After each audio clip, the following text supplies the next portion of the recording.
Jacob returns to Bethel. Then God said to Jacob, "Get ready and move to Bethel and settle there. Build an altar there to the God who appeared to you when you fled from your brother Esau." So Jacob told everyone in his household, "Get rid of all your pagan idols, purify yourselves, and put on clean clothing. We are now going to Bethel, where I will build an altar to the God who answered my prayers when I was in distress. He has been with me wherever I have gone."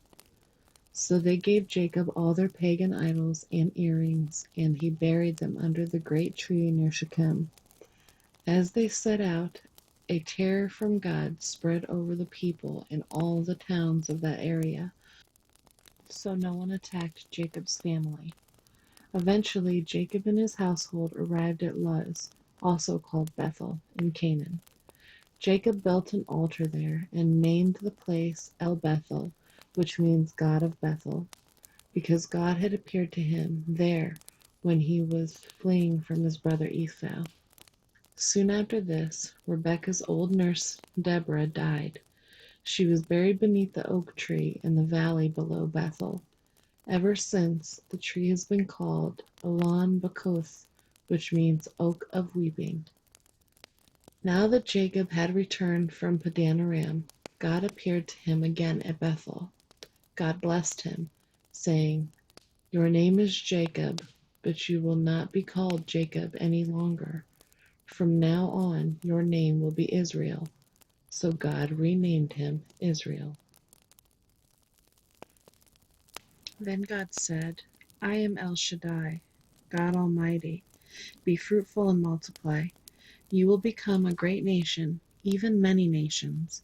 Kings will be among your descendants, and I will give you the land I once gave to Abraham and Isaac. Yes, I will give it to you and your descendants after you." Then God went up from the place where he had spoken to Jacob. Jacob set up a stone pillar to mark the place where God had spoken to him. Then he poured wine over it as an offering to God and anointed the pillar with olive oil. And Jacob named the place Bethel, which means house of God, because God had spoken to him there. The deaths of Rachel and Isaac. Leaving Bethel, Jacob and his clan moved toward Ephrath, but Rachel went into labor while she was still some distance away. Her labor pains were intense. After a very hard delivery, the midwife finally exclaimed, "Don't be afraid, you have another son." Rachel was about to die, but with her last breath she named the baby Benoni, which means son of my sorrow. The baby's father, however, called him Benjamin, which means son of my right hand. So Rachel died and was buried on the way to Ephrath, that is Bethlehem. Jacob set up a stone monument over Rachel's grave, and it can be seen there to this day. Then Jacob traveled on and camped beyond Migdalder. While he was living there, Reuben had intercourse with Bilhah, his father's concubine, and Jacob soon heard about it.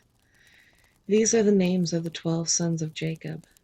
The sons of Leah were Reuben, Jacob's oldest son, Simeon, Levi, Judah, Issachar, and Zebulun.